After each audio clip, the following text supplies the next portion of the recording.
అందరి వాడు అపర భగీరథుడు ప్రజల కోసం పోయిన 5 సంవత్సరాలు ప్రతిపక్ష నాయకునిగా అందరు అమ్ముడు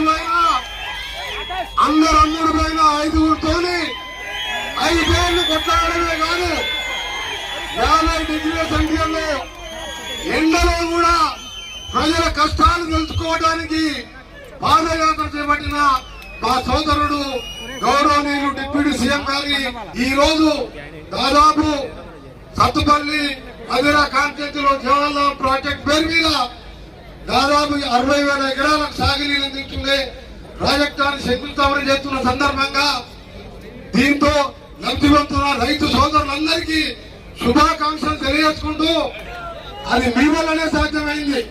ఈ రోజు 4 సార్లు ఎమ్మెల్యేగా ప్రతిపక్ష నాయకుడిగా ఎమ్మెల్సీగా ఈ రోజు 30 సంవత్సరాల కాంగ్రెస్ జెండా పట్టుకుని అన్నగారు మేము అందరం కలిసికట్టుగా ఎన్ఎస్ఐ యూత్ కాంగ్రెస్ నుంచి ఈ రోజు రాష్ట్రంలో ప్రజాపాలన అందించడానికి ఒకవైపు ముఖ్యమంత్రి గారు రేవంత్ రెడ్డి గారి నాయకత్వంలో పెద్దలు నీళ్ళ ప్రాజెక్టు మొదలు పెడితే దాని సంగతి తెలుసు పాత ప్రాజెక్ట్ అన్ని పూర్తి చేస్తున్న మా ప్రీతం 2000 కోట్లు మొదలు పెడితే 43 కిలోమీటర్లకు 33 కిలోమీటర్లు అయితే వారు మినిస్టర్ కాంగ్రెస్ నన్ను అమెరికా పంపించి దాన్ని మొదలు పెట్టించింది.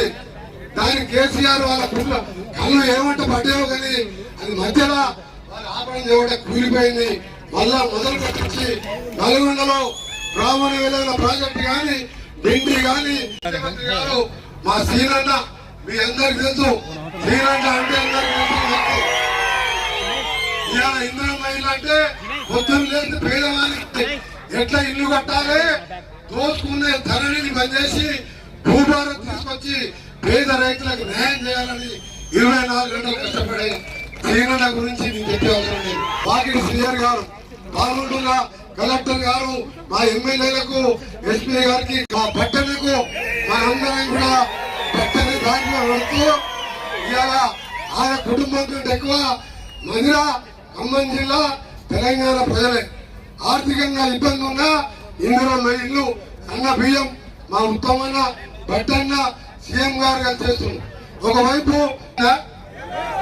మరి వాడు అవసరం ఆ పార్టీ మనకు అవసరం అయ్యా సన్న బియ్యం ఇచ్చిండా, రేషన్ కార్డు ఇచ్చిండా, మరి స్థానిక సంస్థలు వేస్తున్నారు ఓటేస్తారా?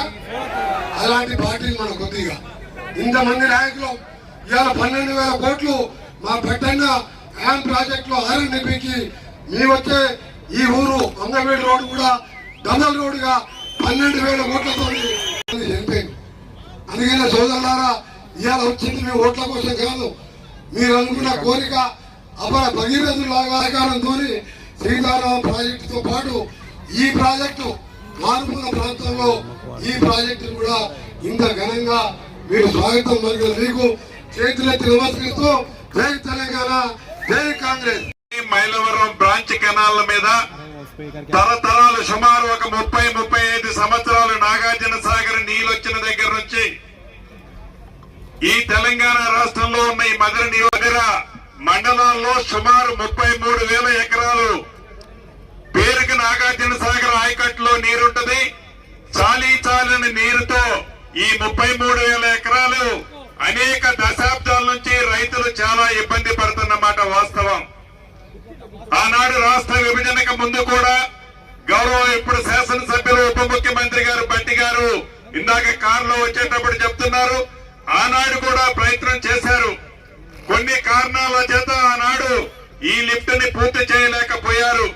ఈనాడు మీ అందరి కష్ట ఫలితంతో వచ్చిన ఈ ఇందిరమ్మ ప్రభుత్వంలో సుమారు 490 కోట్ల రూపాయలతో 33,000 ఆయకట్టు జోన్ 3లోనే కాకుండా దాన్ని జోన్ 2లోకి తీసుకొచ్చి ఆంధ్ర నుంచి మనకి నీళ్లు రాకుండా ఉండే విధంగా పాలేరుకు వచ్చి పాలేరు నుంచి పాలేరు రిజర్వాయర్కి వచ్చిన తర్వాత అక్కడి నుంచి ఆ నీటితో పాటు కృష్ణా పరివాహక ప్రాంతంలో నీటిని కూడా ఈ జోన్ 2లోకి తీసుకొస్తున్న ఈ 33,000 ఎకరాలు 2 పంటలు సస్యశ్యామలంగా పండించడం కోసం ఈ జవహర్ లిఫ్ట్ ఇరిగేషన్ స్కీము ఈ మధుర నియోజకవర్గంలోని 2 మండల ప్రజలకి ఒక వర ప్రసాదము కానుందని కూడా ఈ వేదిక ద్వారా ఈ రైతాంగానికి మనస్ఫూర్తిగా తెలియజేస్తున్నాను. మీ ప్రభుత్వం ఇందిరమ్మ రాజ్యం వచ్చిన తర్వాత ప్రతి గృహిణి ఆడబిడ్డలు ఎంత దూరం ప్రయాణం చేసినా ఆర్టీసీ బస్సులో ₹1 బస్ ఛార్జీ లేకుండా ప్రయాణ సౌకర్యం వరకు రాజీవ్ ఆరోగ్యశ్రీ కార్యక్రమం ద్వారా మెరుగైన వైద్యం, వీటితో పాటు ఉగాది నుంచి గౌరవ ఉత్తమ్ కుమార్ రెడ్డి గారి ఆధ్వర్యంలో గౌరవ ముఖ్యమంత్రి రేవంత్ రెడ్డి గారు సూచనలకి అనుగుణంగా సన్న బియ్యాన్ని దేశంలో ఏ రాష్ట్ర ప్రభుత్వము ఇయకపోయినా ఈ పేద తెలంగాణ అయినా అప్పుల తెలంగాణ చేసి పైన పేదవాడికి అండగా ఉండాలని ఈ పేదోడి ప్రభుత్వం పేదవాడికి ఎన్ను తట్టి నిలబడాలని ఈ ప్రభుత్వం ఈనాడు సన్న బియ్యంతో పాటు 10 సంవత్సరాల్లో ఒక్క రేషన్ కార్డు ఆనాట ప్రభుత్వం ఈనాడు మన ప్రభుత్వం పేదవాడికి అర్హులైన అందరికీ రేషన్ కార్డులు ఇస్తూ 10 సంవత్సరాలలో వారు చేసిన నిర్వాహకం వల్ల పేదవాడి కళ ఇంటి కళలాగానే మిగిలిపోయింది.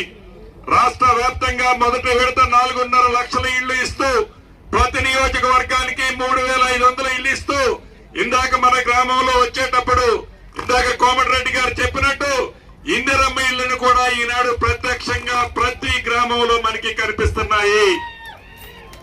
ఈ ఇందిరమ్మ ఇళ్లు అర్హులైన వాళ్ళకి కొనున్నారు. ఈ పేదోడి ప్రభుత్వం మాటిస్తే తప్పదు, తప్పకుండా విడతల వారీగా రాబోయే రోజుల్లో 3 సంవత్సరాల్లో 3 విడతల్లో ప్రతి గ్రామంలో అర్హులైన పేదవాడికి ఇందిరమ్మ ఇళ్లు తప్పకుండా ఇస్తుంది. గౌరవ ఉప ముఖ్యమంత్రి గారు, ఆర్థిక శాఖ మంత్రి గారు ప్రతి సోమవారం నాడు ఏ పేదోడైతే ఇందిరమ్మ ఇళ్లు కట్టుకుంటున్నాడో ఆ కట్టుకునే పేదవాడికి సోమవారం నాడు టెన్షన్ గా వారు కట్టిన లెవెల్ను బట్టి ఫౌండేషన్ కడితే ₹1,00,000, స్లాబ్ లెవెల్ కేస్తే మరొక 1,00,000, స్లాబులు వేస్తే 2 లక్షలు, గృహప్రవేశం అప్పుడు ₹1,00,000 ఈనాడు ఈ ప్రభుత్వం టింగ్ టింగ్ టింగ్ అంటూ మీ ఖాతాల్లో జమ చేస్తుంది. రాబోయే రోజుల్లో అర్హులైన ప్రతి పేదవాడికి ఇందిరమ్మ ఇళ్లు చిత్తశుద్ధితో ఈ పేదోడు ప్రభుత్వం ఇస్తుందని, అదే రకంగా మునుగుమాడు ఒక్క ఖమ్మం జిల్లానే కాదు రాష్ట్రంలోని నలుమూలల పేదవాడు చల్లగా ఉండటం కోసం, పేదవాడికి అండగా ఉండటం కోసం ఈ ఇందిరమ్మ ప్రభుత్వం పనిచేస్తుందని మనస్ఫూర్తిగా మీ అందరికీ తెలుపుతూ ఈ రాష్ట్ర ఉప ముఖ్యమంత్రి గారు అదే మాదిరిగా ఆర్థిక శాఖ మంత్రులు కూర్చున్నారు. ఈ వేదిక ఇప్పుడే మీకు 600 కోట్ల చిల్లరతో ఇస్తున్నటువంటి జవహర్ ఎత్తిపోతల పథకానికి మన నీటిపారుదల శాఖ మంత్రి గారు ఇక్కడే కూర్చున్నారు. అదే మాదిరిగా పేదోడి ఆలోచన విధానం 10 సంవత్సరాల నుంచి డబుల్ బెడ్రూమ్ ఉంటే ఇట్లా ఉండాలని కాగితాల మీద, బోర్డుల మీద, స్క్రీన్ల మీద, గ్రూపులలో చూపించి 10 సంవత్సరాలు అధికారం వేరినటువంటి బీఆర్ఎస్ ప్రభుత్వాన్ని చెంప మీద చెల్లుమని కొట్టే విధంగా నియోజకవర్గంలో 3,500 ఇండ్లని శ్రీకారం చుట్టినటువంటి శ్రీనివాసరెడ్డి గారు ఇక్కడే ఉన్నారు. అదే మాదిరిగా ఏ ఊరికి పోవాలన్నా పోవాల్సినటువంటి ప్రయాణం సునాయాసంగా ఉండాలనే ఉద్దేశంతో గతంలో ఎన్నో ఇబ్బందులుండి రోడ్లు వేస్తామని శంకుస్థాపన చేశారు తప్ప ఏ రోడ్డు కూడా చేయలే. ఇప్పుడు అనునిత్యం రోజుకు 10-12 గంటలు తన ఏ విధంగా రోడ్లు వేయాలి, ప్రతి గ్రామానికి రోడ్డు వేయాలనే ఉద్దేశంతో మనం గ్రామం నుంచి మండలానికి, మండలానికి నుంచి నియోజకవర్గానికి అనుకున్నారు. ఖచ్చితంగా ఇంత ఆర్థిక స్థితిగతులు బాగాలేనటువంటి ఈ రాష్ట్రంలో కాంగ్రెస్ పార్టీ అధికారంలోకి వచ్చిన తర్వాత ఏమి చేస్తుంది అని చెప్పేసి ఒక్కసారి ఆలోచన చేయవేళ మిగులుపడుతూ ఉన్నటువంటి ఈ రాష్ట్రాన్ని 8 లక్షల కోట్ల అప్పులకు తీసుకుపోయిన తర్వాత కూడా ఈ పార్టీ, కాంగ్రెస్ పార్టీ, బీద బడుగు బలహీన వర్గాల పార్టీ, తాడిత పీడిత ప్రజల పార్టీ ఖచ్చితంగా ప్రతి పేదోడు ఆఖరి లైన్ లో ఉంటే కూడా ఆ పేదోడికి సంక్షేమ పథకం అందించాలన్న పార్టీ. మీరు ఎక్కడైనా చూడండి, ఈ రాష్ట్రంలో సమైక్యాంధ్ర ఉన్నప్పుడు కానీ, ఈ రాష్ట్రం ఉన్నప్పుడు కానీ ఆ రోజు ఇచ్చిన ఇందిరమ్మ ఇండ్లే ఉన్నాయి, ఆ రోజు ఇచ్చిన ఇందిరమ్మ వివిధ భూములే ఉన్నాయి. ఈ విధంగా పేదోడు ఆఖరి చూసే కాంగ్రెస్ పార్టీకి సంబంధించినటువంటి మరి రేవంత్ రెడ్డి గారి నాయకత్వంలో సమిష్టిగా ఏమన్నారు, వరి పండిస్తే ఉరి అన్నారు. మీరు వరి పండిస్తే ఉరి అన్నటువంటి బీఆర్ఎస్ పార్టీకి చెంప మీద కొట్టినట్టు వరి ఉరి కాదు. ఈ రోజు ఉత్తమ్ కుమార్ గారి ఆధ్వర్యంలో అన్నం, సిరి అంటే సంపద. వరి సిరి అనుకుంటా గిట్టుబాటు ధర ఒకటే కాకుండా మీరందరూ వరి పండించండి, సన్న ఒడ్లు పండించండి. మీకు గిట్టుబాటు ధర ఒక్కటే కాకుండా 500 బోనస్ ఇస్తామని మాటించి బోనస్ ఇచ్చినటువంటి పార్టీ ఈ దేశంలో ఏదైనా ఉందంటే అది కాంగ్రెస్ పార్టీ అన్నమాట మనం మర్చిపోతాం. 29 రాష్ట్రాలలో ఇది బాగా వినాలి. మన పేద జనమంతా, పేద బడుగు బలహీన వర్గాలమంతా 29 రాష్ట్రాలు కలిగిన ఈ దేశంలో 28 రాష్ట్రాలలో కోపం దుకాణాల ఫేర్ ప్రైస్ షాపులలో లాంబియ్యమే ఇస్తాం. ఈ మన రాష్ట్రం మాత్రమే పేదోడు రంజాన్ కో, బక్రీద్ కో, లేదా ఉగాదికో, సంక్రాంతికో కాదు, క్రిస్మస్ కో కాదు, ప్రతిరోజు సోనా మసూరి బియ్యం తినాలనే ఆలోచనతో వచ్చినటువంటి ఆలోచన, ఆ సంకల్పం ఉత్తమ్ కుమార్ రెడ్డి గారి ముఖ్యమంత్రి గారి ఆలోచన విధానంతో ఈ రాష్ట్రంలో పండిన పంట బయటికి ఎక్కడ పంపించకుండా ఈ రాష్ట్రంలో ఒడ్లను బియ్యంగా మార్చి ప్రతి వ్యక్తికి 6 కిలోల చొప్పున ప్రతి కోపందుకులో ఇచ్చినటువంటి ఘనత ఈ రాష్ట్రానికి మీరేసుకుని గెలిపించుకున్న ప్రభుత్వానికే దక్కిందని గర్వంగా చెప్తా గారు. ప్రియ మిత్రుడు R&B అండ్ సినిమాటోగ్రఫీ మంత్రివర్యులు, Nalgonda tiger, young and dynamic Komatireddy Venkatreddy గారు, మీ జిల్లా ఇన్ఛార్జ్ మంత్రి, మరి క్రికెట్ ప్లేయర్ మరి వాకిటి శ్రీహరి ముదిరాజు గారు, మరి సోదరి మరి నందిని గారు, వారి కుటుంబ సభ్యులందరికీ, వారి కొడుక్కి అందరికి కూడా, మరి చిరకాల మిత్రుడు జిల్లా కాంగ్రెస్ పార్టీ అధ్యక్షుడు దుర్గా ప్రసాద్ గారు, మరి ఇక్కడ ఇచ్చేసిన అందరికి కూడా పేరు పేరున నా పరిచయం. మీ పక్కనే ఉన్న కోదాడ్ నుంచి నేను 3 సార్లు ఎమ్మెల్యే ఉన్నా. ఇప్పుడు అక్కడి నుంచి నా సతీమణి ఎమ్మెల్యే. ఆ పక్కనే ఉన్న హుజూర్ నగర్ నుంచి 3 సార్లు ఎమ్మెల్యే ఉన్నా. మీ పక్కనే నల్గొండ నుంచి పార్లమెంట్ సభ్యులు ఉన్నా.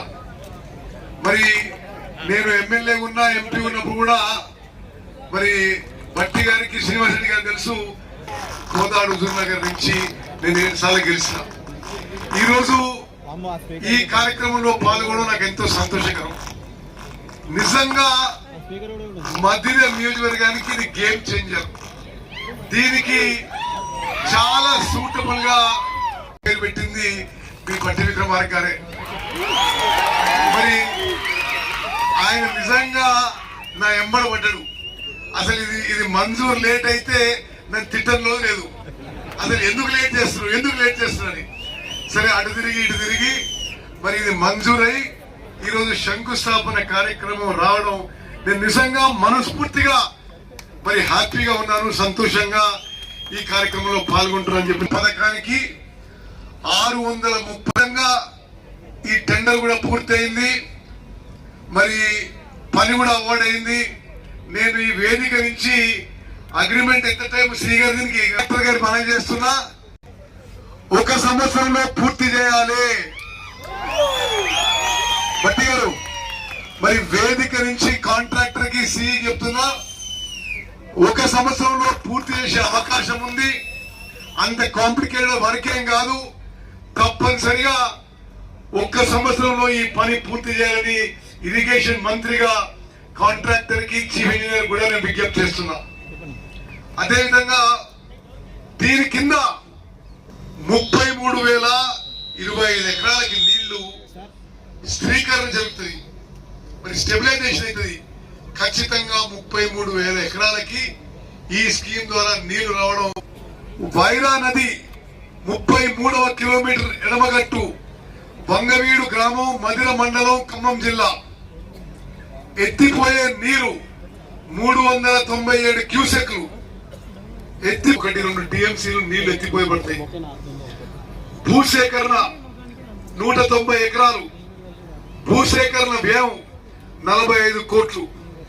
మరి దేని కింద ఉన్నాయి యాకంటే నిదా 13,000 ఎకరాలు. జమలాపురం మేజర్ కింద 10 వివరాలు. మధిర మండలం లబ్ధి పొందే గ్రామాలు 12 గ్రామాలు. ఆయకట్టు 13,219 ఎకరాలు. మీరు సపోర్ట్ కొడతలేరు. గ్రామాలకి 13,000 ఎకరాలకి ఈ ఎత్తిపోతల పథకం ద్వారా నీళ్లు అందుతున్నాయి. 23 గ్రామాలు మరి 19,800 ఎకరాలకి నీళ్లు రాబోతున్నాయి. అంటే మొత్తం 35 హామీలు నెరవేర్చాలి. గతంలో అప్పు కట్టాలి, వడ్డీ కట్టాలి, అసలు కట్టాలి, మనం ఇచ్చిన మాట నిలబెట్టుకోవాలి. ఇంత క్లిష్టమైన పరిస్థితిలో చాలా సమర్థవంతంగా బాబు హలో కూర్చో, ఇంత క్లిష్టమైన సమయంలో రాష్ట్ర ఆర్థిక పరిస్థితిని గాడిలో పెట్టి చాలా సమర్థవంతంగా ఆర్థిక శాఖని నడిపిస్తున్న పట్టి విక్రమార్క గారిని నేను మనస్ఫూర్తిగా అభినందిస్తున్నాను. అదేవిధంగా విద్యుత్ విషయంలో కూడా మరి 20 విద్యుత్ ఇవ్వడంలో 200 యూనిట్ల కంటే తక్కువ ఉపయోగించే వాళ్ళకి ఉచిత విద్యుత్ ఇవ్వడంలో, వ్యవసాయానికి నాణ్యమైన విద్యుత్ ఇవ్వడంలో మరి బట్టి విక్రమార్క గారు క్రియాశీలక పాత్ర పోషిస్తుంటూ వారిని మనస్ఫూర్తిగా అభినందిస్తున్నారు. మిత్రులారా, నేను మధురనే కాదు, ఉమ్మడి ఖమ్మం జిల్లా కాంగ్రెస్ కార్యకర్తలు మీ శ్రమ, మీ కృషి, మీ రక్తం, మీ చెమట, మీ త్యాగం వల్లనే తెలంగాణ రాష్ట్రంలో కాంగ్రెస్ పార్టీ నిలబడ్డది, కాంగ్రెస్ ప్రభుత్వం ఏర్పడ్డది.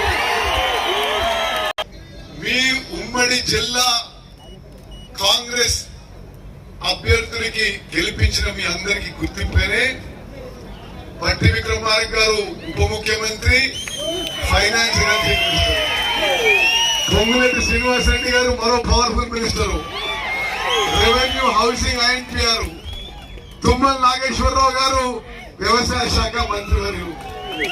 మరి మేము వెంకటరెడ్డి గారు అనుకుంటాం అసూయతో, అసలు మరి రాష్ట్రాన్ని నడిపించేది ఉమ్మడి ఖమ్మం జిల్లానే అని. శాఖలన్నీ మీ మంత్రులే. మరి నేను ఖమ్మం జిల్లాని, ఖమ్మం కార్యకర్తలని చాలా చిన్న స్థాయి నుంచి అబ్జర్వ్ చేసి చూస్తున్నా. ఉమ్మడి ఖమ్మం జిల్లా కాంగ్రెస్ కార్యకర్తలకి నేను సల్యూట్ చేస్తున్నా. ఎంతో కష్ట నష్టాలు ఓదార్చుకొని 10 ఏళ్ల పాటు ఎవరు లేనప్పుడు కూడా మన కార్యకర్తలని పోలీస్ స్టేషన్ లో బయట ఇబ్బంది పెట్టిన కూడా ఉమ్మడి ఖమ్మం జిల్లాలో కాంగ్రెస్ పార్టీ చెక్క చెదురు. నేను చాలా స్ట్రేట్ గా మీడియా ద్వారా యావత్ తెలంగాణకి తెలియజేస్తున్నా, ఇరిగేషన్ మంత్రిగా అన్ని ఫోరంలలో ముఖ్యమంత్రుల మధ్య జరిగిన చర్చల్లో బల్కచర్ల నేనే వ్యతిరేకించాను. గోదావరి రివర్ మేనేజ్మెంట్ బోర్డులో, పోలవరం ప్రాజెక్ట్ అథారిటీలో, సిడబ్ల్యూసిలో న్యాయపరంగా అన్ని వేదికల్లో మేము బల్కచర్ల ప్రాజెక్టుకు వ్యతిరేకంగా పోరాటం చేస్తాము, కట్టనివ్వమని చెప్పడని మనం చేస్తున్నాము. అదేవిధంగా ఈ ఆధునిక చరిత్రలో ఎక్కడ కూడా ప్రపంచంలో ఒక ఇరిగేషన్ ప్రాజెక్ట్ కట్టి 1,00,000 కోట్లు ఖర్చు పెట్టి, ఎవరి పైసలే అవి, మీవి మావి మనందరినీ తాకట్టు పెట్టి ఆ బ్యాంకులు అప్పుడు కూలిపోయింది. వాళ్ళే కట్టిండ్రు, వాళ్ళ హ్యాండ్లోనే కూలిపోయింది. అసలు అప్పుడప్పుడు వాళ్ళ మాటలు వింటే మనమే పొరపాటు చేసినట్టు వాళ్ళు మాట్లాడుతుంటారు. వాళ్ళ టైంలోనే డిజైన్, వాళ్ళ టైంలోనే నిర్మాణం, వాళ్ళ టైంలోనే జేబులు నింపుకోవడం, వాళ్ళ టైంలోనే కూలిపోవడం. ఇంత పెద్ద స్థాయిలో ప్రజా డబ్బు దుర్వినియోగమైనప్పుడు సామాన్య ప్రజానీకానికి మరి ఆ మ్యాండేట్ మాకుంది కాబట్టి ఒక సుప్రీంకోర్టు జడ్జి ద్వారా విచారణ చేయించినాం. మన రిపోర్ట్ నేను మీ అందరి ముందు ప్రెస్ మీట్ పెట్టిన, ప్రెజెంటేషన్ ఇచ్చిన. ఇది గత ప్రభుత్వంలో ఉన్న పెద్ద మనుషుల పొరపాటు వల్లనే, నిర్లక్ష్యం వల్లనే, అవినీతి వల్లనే కాళేశ్వరం ప్రాజెక్టు కూలిపోయిందని justice Ghosh judicial commission report ఇచ్చింది. కూడా ఈ జవహర్ లిఫ్ట్ ఇరిగేషన్ గురించి మనస్ఫూర్తిగా ఈ ప్రారంభోత్సవ కార్యక్రమానికి, భూమి పూజ కార్యక్రమానికి రావటమే కాకుండా మనస్ఫూర్తిగా ఆశీర్వదించి ఈ ప్రాజెక్ట్ ని త్వరితగతిన అగ్రిమెంట్ టైం కంటే కూడా ముందుగానే పూర్తి చేసి తిరిగి మళ్ళీ ప్రారంభోత్సవం చేసుకోవటానికి వస్తామని చెప్పినందుకు గౌరవ మంత్రులందరూ కూడా మీ అందరి తరఫున నా హృదయపూర్వకమైనటువంటి ధన్యవాదాలు, కృతజ్ఞతలు కూడా తెలియజేస్తా ఉన్నాం. ఈ జవహర్ లిఫ్ట్ ఇరిగేషన్ గురించి మాట్లాడుకోవాలనంటే కొన్ని దశాబ్దాలుగా ఈ లిఫ్ట్ ఇరిగేషన్ అంటే 3వ జోన్ లో ఉన్నటువంటి నాగార్జున సాగర్ లెఫ్ట్ కెనాల్ కి సంబంధించినటువంటి ఆ గ్రామాల ఆయకట్టుదారులందరూ కూడా కొన్ని దశాబ్దాలుగా 2వ జోన్ లోంచే నీళ్లు తెచ్చుకునేటువంటి ప్రక్రియ చేపట్టాలి. ఈ ప్రాంతం అంతా కూడా 2వ జోన్ లో తెలంగాణ ప్రాంతవాసులు మేము 3వ జోన్ లోకి నీళ్లు వెళ్లి తిరువురు, మైలవరం, నూజుడు పరిసర ప్రాంతాలు అంతా తిరిగి మళ్ళీ మన దగ్గరికి రావాలి అంటే ఆ సుదీర్ఘ ప్రయాణంలో వాళ్ళకే సరిపోతున్నాయి తప్ప మాకు నీళ్లు రావట్లేదు. ఈ ప్రాంతం నుంచి ప్రాతినిధ్యం వహించినటువంటి ప్రతి శాసనసభ్యుడు కూడా ఈ ప్రాంత ప్రజలు అనాదిగా కోరుకుంటూ వచ్చారు. మరి అనేక సార్లు, దాదాపు 4 సార్లు నేను శాసనసభ్యుడిగా పోటీ చేస్తే మీరందరి గౌరవం పూర్వకంగా, అభిమానంతో, ప్రేమతో మీ అందరు అత్యంత అమూల్యమైనటువంటి ఓట్లు వేసి నన్ను గెలిపించి శాసనసభ పంపిస్తే ప్రతి సందర్భంలో కూడా ఈ ప్రాంత ప్రజల అవసరాలు తీర్చడం కోసం ప్రయత్నం చేస్తూ ముందుకొచ్చారు. మనందరి అదృష్టం ఈ మండలానికి మధ్యలో ఒక ఏరు ప్రవహిస్తా ఉంది. ఎరుపాలకి మదరికి కట్టలేరు, మదరికి బోనకల్లికి వైరా నది, చింతకాడికి ముదిగండకి మనందరికీ తెలిసిందే మున్నేరు ప్రవహిస్తా ఉంది.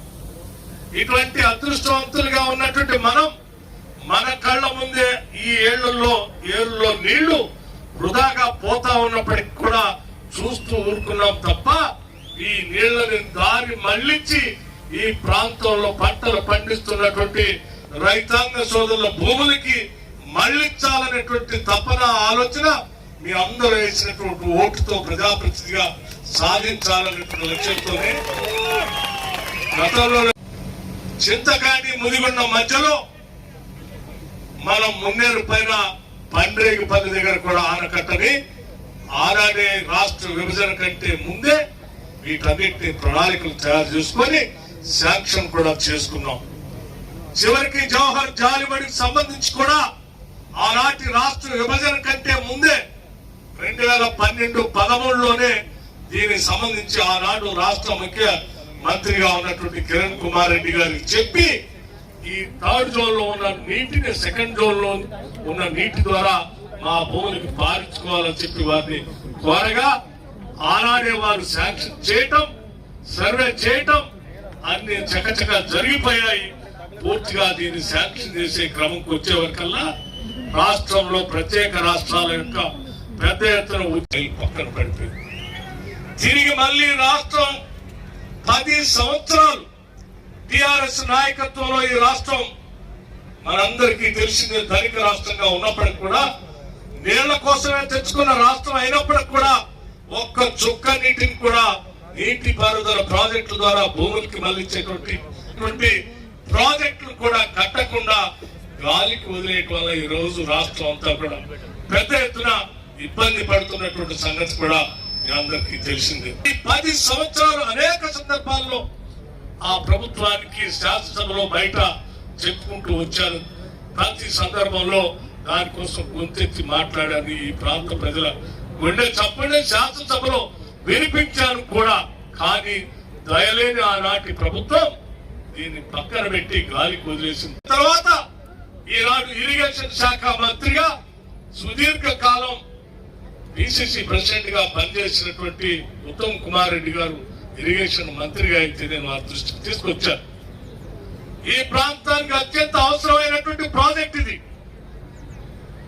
3వ జోన్లో ఉన్నటువంటి 35 గ్రామాలకు సంబంధించి 33 ఎకరాలకి నీళ్లు అందించేటువంటి ఈ లిఫ్ట్ ఇరిగేషన్ ఆనాడే మొదలైంది. కానీ దురదృష్టం పూర్తి చేసుకోలేకపోయాం.